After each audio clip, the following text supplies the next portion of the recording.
Et bonjour à tous, bienvenue dans ce nouveau vlog. Alors là, je suis en compagnie de Arnaud Hart, qui m'a ramené ici, tu vois, un Carter Neo qui est monté d'un Roost. Hein. Il est là pour prendre des volumes, etc. Donc là, j'ai bossé ce matin quand même sur les usinages que j'avais en retard. J'ai bossé aussi sur du carbu. Je te mets d'ailleurs une petite vidéo. Allez, ici, tu vois une préparation sur un carburateur qu'on m'a envoyé. Donc, première étape, on démonte tout. Hein. Il s'agit d'un Sunworld, tu l'as vu. Donc là, le carburateur est fini. Donc, modification du tolipage. Modification, hein, tu vois ici du conduit, il y a le gommage, bac à ultrasons, remontage, et après carbu, retour expéditeur. Allez, on regarde nos volumes, on voit ça après le jingle.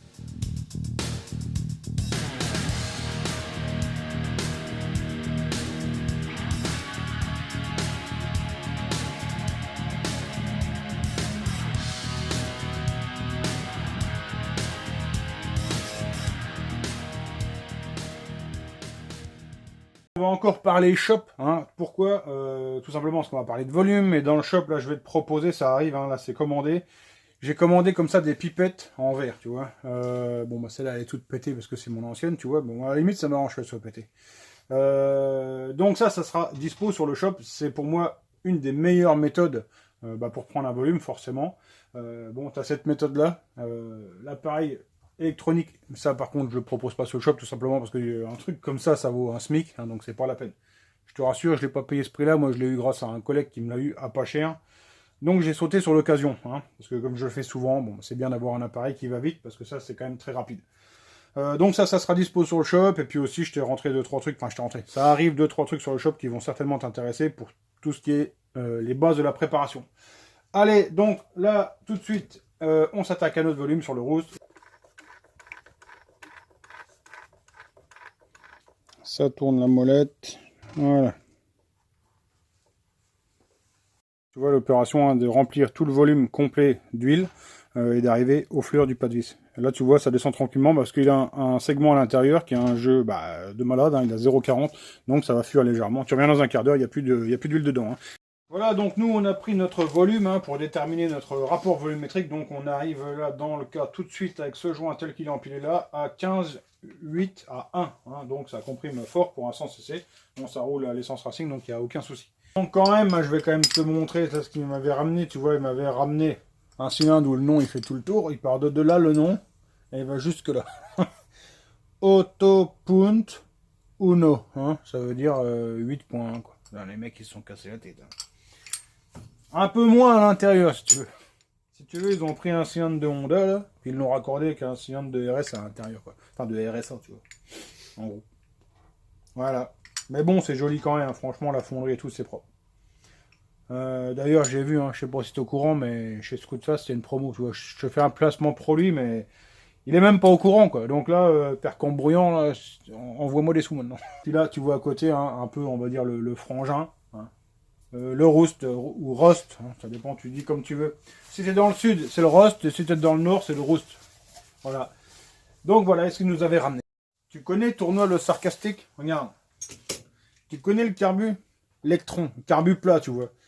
Tu sais, on a pour habitude de travailler, de raccourcir au maximum les admissions, quoi. Et donc là, tu mets ça, t'es comme le petit carbu que je t'ai montré l'autre jour, le YD, tu vois, pareil là. Et ben là, regarde. Regarde, regarde. 45-18. Tu prends un carbu conventionnel. Non, c'est le plus court. Ah, c'est le plus court, mais c'est pas grave. Je suis objectif. Tu prends le carbu conventionnel, 25-13. 2 cm d'écart. Donc au final, tu mets celui-là sur une pipe un peu coudée, t'es aussi long ou aussi court que celui-là sur une pipe droite, quoi. Voilà. L'électron, quoi. Hein. Allez, on va regarder comment on met la truc droite, hein, je t'en parlais l'autre jour, tu vois, là j'ai un comparateur. Donc, on vient regarder, tac, là je me mets ici en bas.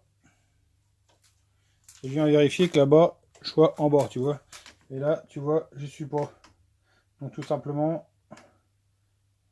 j'étais ici à l'aiguille, je sais pas si tu le vois sur la caméra. Et l'autre côté, j'étais ici, donc il faut que j'arrive au milieu des deux. Donc forcément, je vais me remettre ici. Et je viens tapoter légèrement, tac, voilà, et donc là, je dois être pas trop mal. Allez, c'est parti, tu vois, donc là, c'est une fraise de finition qui est sur un mandrin. Alors, on va me dire que normalement, on fait pas comme ça, on met une fraise dans une pince, hein, je le sais, sauf que moi, ça fait 10 ans que je fais comme ça.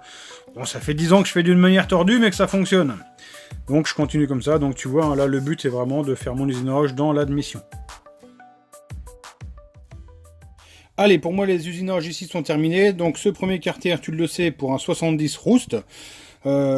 Pourquoi un usinage pour un vilebrequin sur un 70? Pourquoi? Bah parce que maintenant on arrive sur des vilebrequins à grosse masse en course origine. Pourquoi? On améliore l'inertie, on améliore son équilibrage, hein, et donc du coup on améliore la performance. Donc ici tu vois une petite majoration en fait, comment dire, de l'alésage pour avoir une masse un peu plus grosse. Ici tu vois un truc que je fais rarement. J'ai repris un peu dans la boîte à clapper pour pouvoir mettre une boîte à clapper un petit peu plus grosse, et puis forcément un usinage pour le pied du cylindre. Sur le deuxième, un usinage pour le pied de cylindre, et ici on voit un usinage pour passer le vilebrequin avec le lamage, hein, qu'on a vu ensemble l'autre fois, donc 76 ici, 77 ici pour que la bielle puisse passer. Donc l'avantage c'est qu'on a un carter bien rigide, parce que ici on a encore pas mal d'alu, tu comprends. Il y a juste ici pour le passage de la bielle que c'est un peu usiné, tout simplement pour laisser passer de la bielle, mais en gardant pas mal de camelote. Si tu veux te lancer en compétition, que tu n'as pas forcément des budgets de malade ou les compétences nécessaires pour te monter un moteur, il faut que tu te tournes vers Scooter Power. Scooter Power, qu'est-ce que c'est? C'est une association, hein, c'est l'association qui nous met à disposition la piste de Salbris, sur laquelle on va courir en gros 3 fois par an. C'est aussi elle qui a, on pourrait dire, le dernier championnat valable, hein, dernier championnat, on va dire, de France, Trophée Grand Ouest, TGO. Et donc, qu'est-ce que c'est? En fait, c'est des courses de vitesse, hein, de vitesse sur piste, hein, avec le genou qui frotte par terre. Donc, ils ont du scooter, de la méca-boîte, de la mobilette, encore, il y a même des mobs qui roulent, hein, là-bas. Et pas n'importe quel mob, hein, je veux dire des mobs affûtés. Donc, où je veux en venir, c'est que Scooter Power ont aussi, on va dire, une formule de promotion, où tu viens et tu loues ta machine à la journée ou à l'année, hein. Alors donc, il y a un certain nombre de machines qui sont proposées, hein, donc je sais pas, je vais dire, on va dire, il y a 15 scooters, hein, c'est des zips, monté en stage 6, partenaire Maxi Scoot, je l'imagine, et donc toutes les machines sont montées à l'identique, et donc là c'est vraiment le pilote qui fait la différence. Mais là où je veux en venir vraiment, c'est que la formule, elle est vraiment, mais vraiment accessible. Alors là, j'ai plus les prix en tête comme ça, mais je t'invite vraiment à aller voir sur Scooter Power. Enfin moi, quand j'ai vu les prix, j'ai halluciné, je me suis dit, mais franchement, mais c'est presque cadeau quand tu vois le prix que ça coûte une machine complète, ou quand tu vois le prix que ça coûte un engagement en temps normal sur une machine de compétition. Là, on est sur des coûts dérisoires. Enfin, va voir Scooter Power, TGO, sur Facebook, où tu as aussi une page internet. Va te regarder si tu es intéressé par la piste.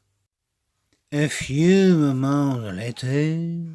Pour terminer la journée, j'ai la tronche bien noire. Je me suis fait 2 petits carbus. Alors, si tu as une mobilette, c'est pas la peine de commander, hein.